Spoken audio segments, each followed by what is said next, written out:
Departure lists and actions under this menu. All reservations for which checkout was done are listed under this screen. Departure list can be viewed under 3 tabs: All, where all departed reservations are listed, Realized departures with reservations that we checked out today, and VIP in-house, where the departures of the VIP guests who stayed in our property are listed.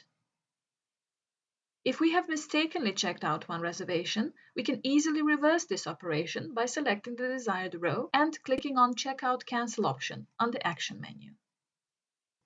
If the invoice was not issued for the related reservation, we can also use Create Invoice option from this screen. By clicking on the created invoice, we can list invoices that were issued for this reservation. From the Scan the Document segment, we can see the existing or upload new documents related to this reservation. From Folio Transactions, we can quickly reach the Folio tab inside the reservation card.